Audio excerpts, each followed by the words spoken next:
Start by saying that what happened last year is something that will live in the lives of Kenyans, and a different dispensation has begun. So thank you, young people, for calling out and standing for what you believe is right and for your rights. Indeed, the Constitution provides for picketing, for the right to expression and for your voice. But I dare add that what we want the government to do is not necessarily to just listen.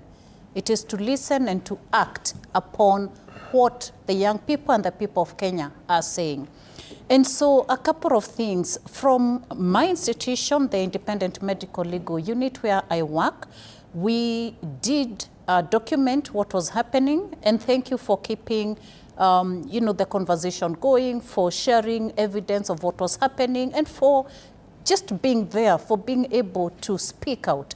And so we documented 63 deaths as we did share our report yesterday.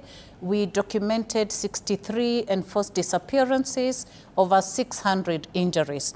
Now, when the young people have gone out to voice themselves against heavy taxation that is paining Kenyans, and what they are met with is death and torture, and they're disappeared, is really not the way to go.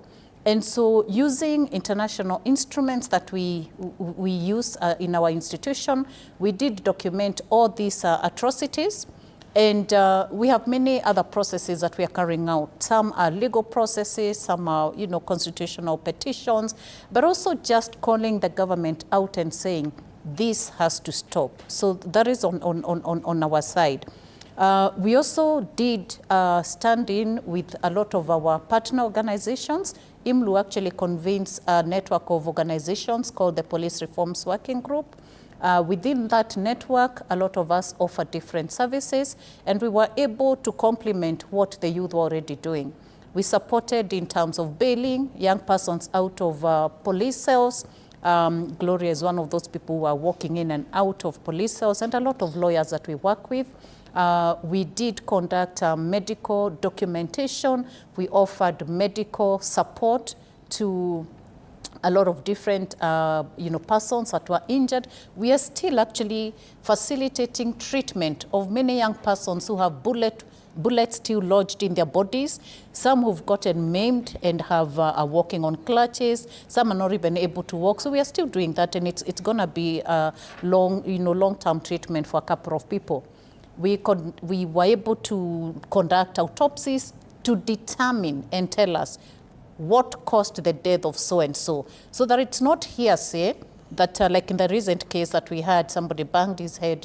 If that had gone on, if that theory had gone on without the autopsy, it probably could have flied. So, yeah, so we conducted autopsies, and it's important for people to understand why we do that. We do that to ensure that the cause of death is determined, and we'll say this person died out of a blunt object trauma, that they were hit on this part of the body. So that is part of what we were doing.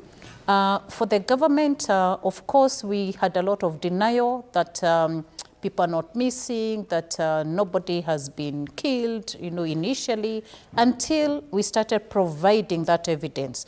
So the issue of documentation is really, really important, not just by civil society, but also by the young persons. We are hoping that we will get some accountability. It's really difficult to get accountability. We've seen impunity over and over, court orders being ignored. We've gotten pronouncements by different courts, and yet the same things are repeated. Don't use water canisters, don't use tear gas, don't use live bullets. I mean, it's common sense. You can't use live ammunition on peaceful protesters, but it is still happening. It happened last week. So it's unfortunate that court pronouncements, that provisions of the law are not being followed, but we are hoping that tomorrow will be different. Last week we did issue, as a police reforms working group, guidelines on what should happen and how the police should control and manage public order. And that means being able to provide escort for the protesters, because it is given. It is a provision. Okay. Being able to de-escalate should should there be violence, they are supposed to de-escalate. But in our case, we do know that the violence has not been coming from the protesters. The violence comes because the peaceful protests are infiltrated by state-sponsored, which is very sad, state-sanctioned and state-sponsored goons.